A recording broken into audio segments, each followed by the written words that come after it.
My name is Katie Glauber Moulton, and my background at the Colony goes back many, many years, but when the resort closed, I was president and general manager, and I had been for almost 30 years. The Colony in my life dates back to when I was just 11 years old, and my father came home one night and announced that he had bought this resort. It was very exciting. We were suddenly in the hotel business, and we were just little kids, and we didn't really understand what it meant, but we knew that our parents were very, very excited about it. Next thing we knew, we were called in to be housekeepers and coffee and water girl at the brunch, and my little brother was flipping pancakes, and my older brother was working the switchboard at the front desk, and it just became a fabric of our family and a fabric of our lives. I ended up falling in love with the hotel side of the business and retail and that part of the business. I was eventually appointed president and general manager of the resort and worked side by side with my dad for 30 years and loved every minute of it. It was really part of our daily lives as a family and as individuals. Our friends would come out with us to work there when we were kids. It was really a wonderful way to grow up. My life is full of the Colony every day, not only in my own personal memories and the memorabilia I surround myself with, because it really was an important part of our lives, but because everywhere I go, I am always stopped so that someone can tell me a precious memory of theirs. They tell me about their wedding or a family reunion they had, or even a business meeting. There was something they took away from the property that was very, very meaningful for them. And today, it is still a precious memory for them. And I am just thrilled anytime somebody wants to share something with me. There was a woman yesterday who couldn't wait to remind me of when she first met me when I was all of about 35 years old that I don't remember, but she says it was that introduction and that visit to the Colony that convinced them that this is where they wanted to live. I just love those stories. So today, every day, I have great memories coming my way, and that flood of positive energy is a wonderful thing. The Colony was extremely unique, and it was intentionally so. In fact, our marketing campaign for many, many, many years was called Intentionally Different.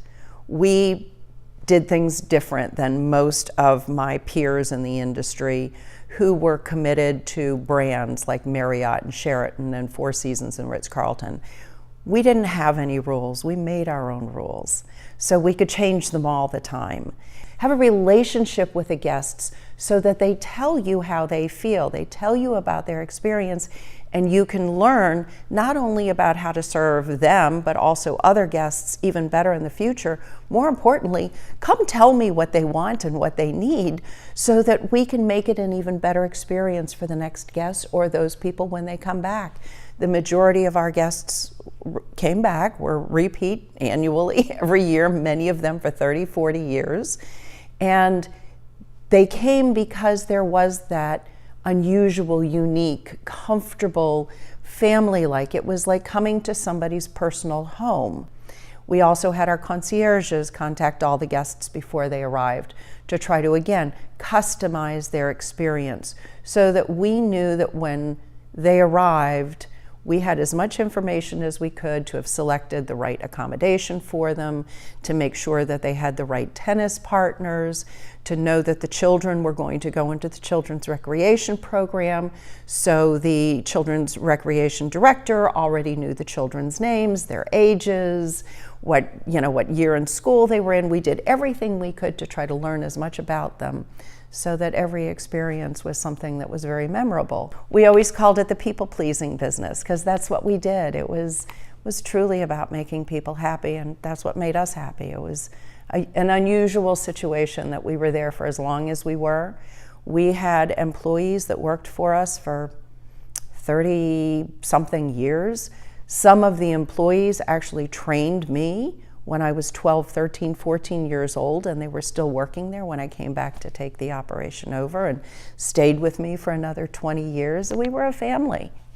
Another part of the Colony that I think helped some of the families to make memories was our children's recreation program.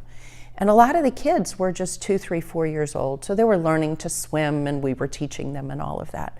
The one thing they couldn't do yet was to write their name. And in order to go to the patio bartender and get a virgin pina colada, the kids had to learn to sign their name on the check. So they would go to the children's recreation program during the daytime to learn how to write their name so that they could go to the bar in the afternoon and sign the ticket for their first pina colada and their first signature.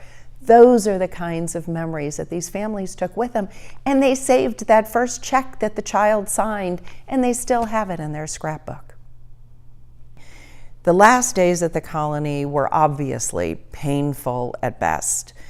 The hardest day for us was letting the staff know that we had lost our battle, and it was such a difficult day when we had to say goodbye to them. Such a difficult day. It was so emotional.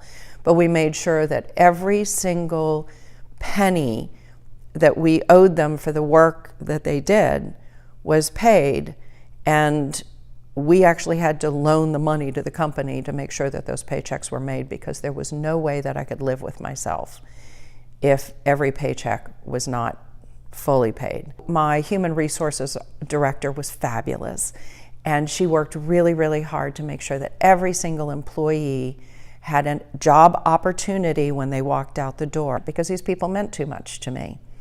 I am very excited for the future of the colony. The colony had life and laughter and love and excitement, and there was just so much activity all the time.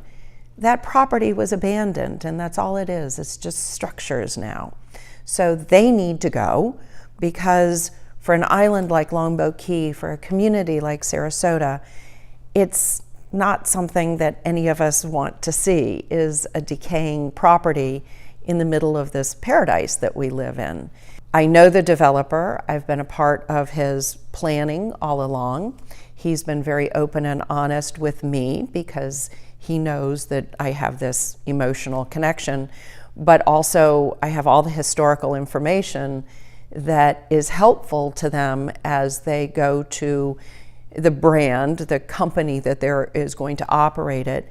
They need to understand the history of the colony, because it can't be successful in this community without the community embracing it, because that's really, in this community, it's kind of the way it is with that property.